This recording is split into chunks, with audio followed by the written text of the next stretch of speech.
Hello, ça fait super longtemps qu'on s'est pas vu. Je reviens avec une vidéo que j'adore faire. C'est la vidéo sur les résolutions, sur les objectifs que j'ai pour 2022. Alors je vous invite à écrire vos propres objectifs dans les commentaires si vous voulez. Pour cette année, j'ai 10 objectifs. Ça va, c'est honnête, j'ai l'impression. Et cette année, je vais essayer de les faire grâce à la méthode conseillée dans le livre de Atomic Habits, dont j'aurais beaucoup entendu parler. Il faudrait que je le lise, mais de ce que j'ai entendu dans les vidéos, ça m'a vraiment convaincue et m'a aidé à penser mes objectifs un peu plus différemment. On peut commencer. Mon premier objectif, c'est avoir une relation saine avec la nourriture. Comme l'année dernière, j'ai encore cet objectif parce que c'est allé de mal en pis en fait. L'année dernière, ça va plus. Je continue à avoir toujours des comportements mauvais avec la nourriture, à presque être en train de développer des TCA et c'est vraiment pas ouf. Du coup, cette année, l'année prochaine et les années suivantes en fait, j'ai essayé de développer une bonne relation avec la nourriture. Ça sera pas en un claquement de doigts, ça sera pas en un repas, mais je pense que c'est possible à faire. Surtout que en ce moment j'ai commencé une thérapie TCC. Bon, c'est une thérapie que je fais toute seule avec les outils que j'ai parce que bon, je peux pas avoir de psy parce que c'est cher.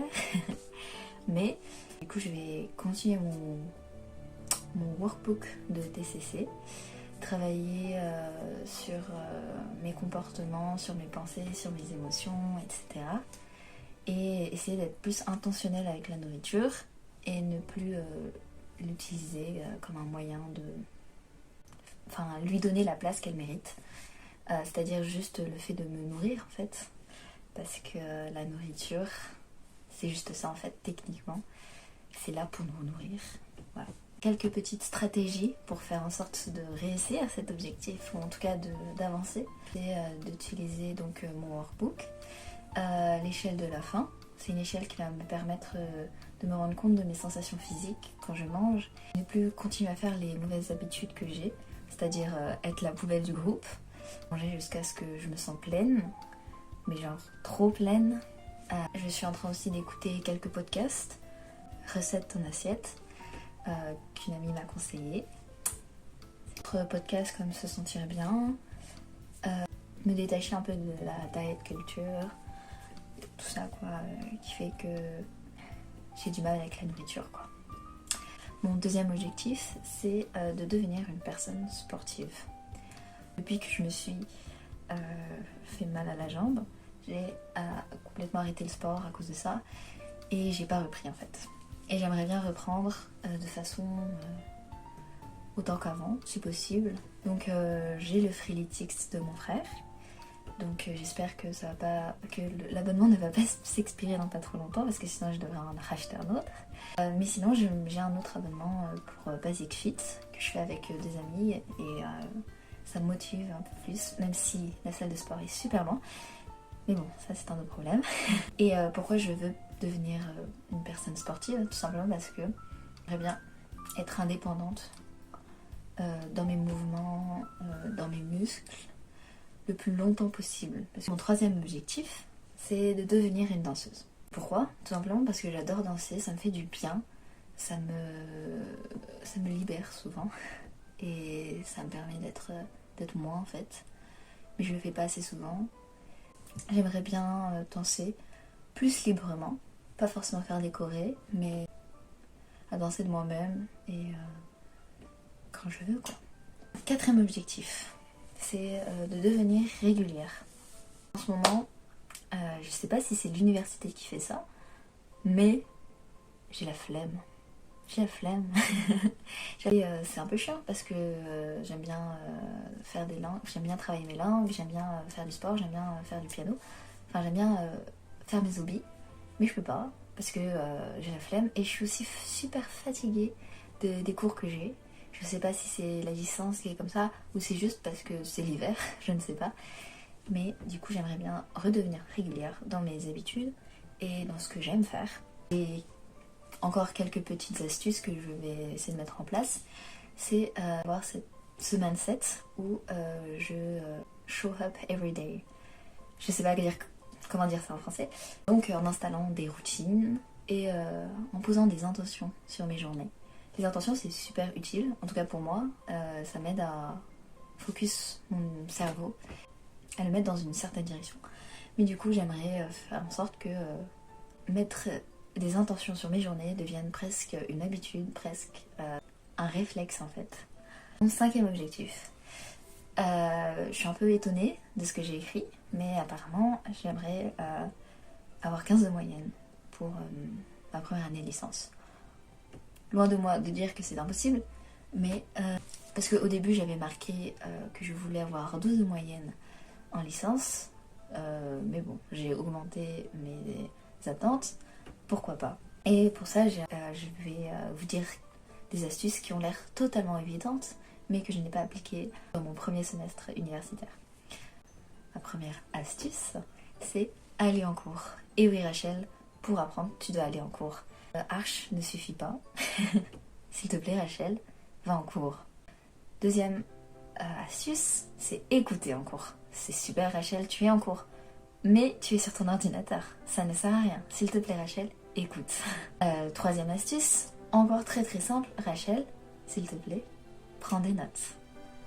Tu écoutes en cours? Très très bien.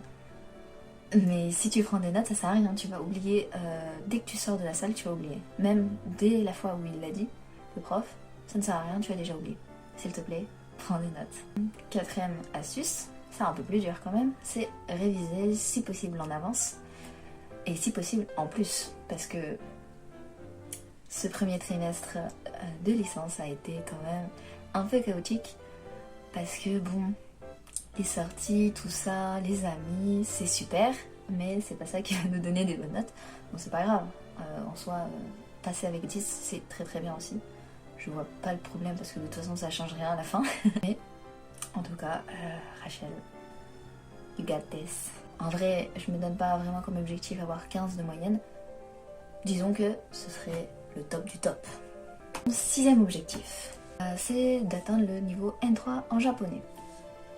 C'est super ambitieux je trouve, parce que j'ai commencé à étudier vraiment sérieusement le japonais en 2019, du coup ça fait 2 ans que j'y suis, et je suis encore un petit peu collée au N5. Donc j'aimerais bien booster un peu tout ça et me donner un objectif assez ambitieux pour me faire en sorte de travailler plus tout simplement.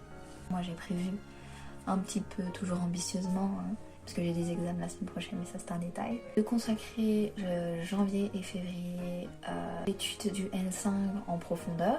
J'ai presque fini mon deck d'Anki de phrases N5. En fait, il me reste que 64 cartes, donc c'est totalement possible. J'ai mis mars, avril, mai, juin, donc 4 mois, où je vais travailler exclusivement le N4. Et à la fin de ce mois-ci, je vais faire une révision complète des 2 niveaux, N5 et N4. Les 6 mois d'après, je vais me concentrer sur le N3 et le N4. Alors, en le lisant comme ça m'a l'air tout à fait possible, mais j'ai aussi une vie, donc je ne sais pas si en pratique ça va l'être. Mais moi je dis, il faut être ambitieux dans la vie et qu'il faut se donner des objectifs hauts, même si on ne les atteint pas. Ça sera déjà quelque chose. Mon objectif 7, c'est par rapport au coréen cette fois-ci. J'aimerais atteindre avec le site Talk to Me in Korean le niveau 8.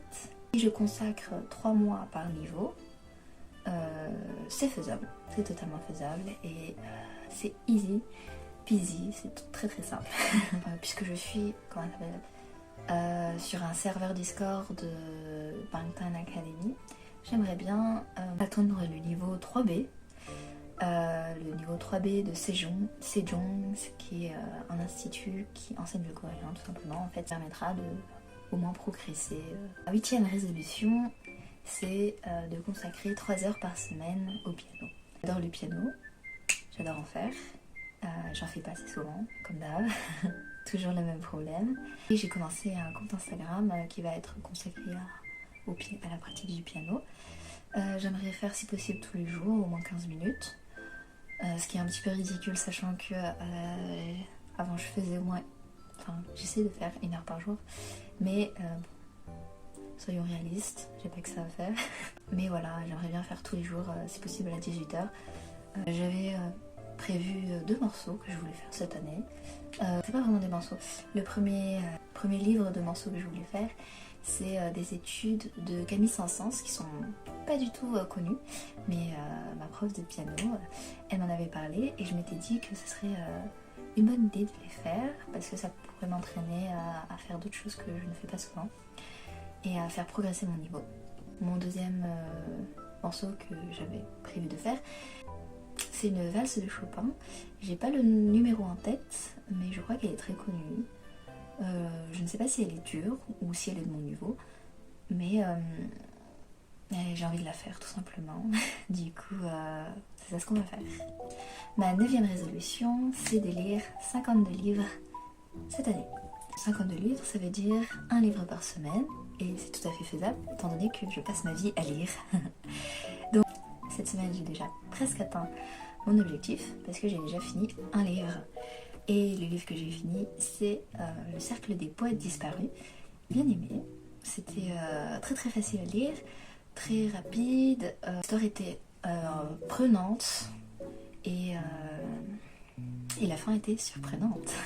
Le prochain livre que je suis en train de lire, c'est le portrait de Dorian Gray. Déjà, j'ai lu les 3 premiers chapitres, je crois, et c'est hyper triste. Et je ne sais pas si j'arriverai à le lire parce que j'aime bien lire des choses joyeuses. Et ce n'est pas ce qui est caractérisé par le portrait de Dorian Gray, clairement. Plus, le prochain livre que je voulais lire après ça, c'est La Peste de Albert Camus. Du coup, en termes de bonheur, je ne vais pas être servie. Vous pouvez me suivre sur Goodreads si vous voulez, où je posterai tous les livres que je lis en temps réel, avec leurs pages et tout et tout. Voilà. Et sur Booknote, j'écrirai des commentaires très détaillés sur les livres que je suis en train de lire. Ma 10e résolution, c'est de travailler pendant cet été. J'essaierai de me prendre plus tôt que l'année dernière et d'arriver à l'heure à mon entretien d'embauche, pas comme l'année dernière. Eh bien, c'est tout pour mes résolutions. Merci de m'avoir écouté et on se retrouve pour la prochaine vidéo.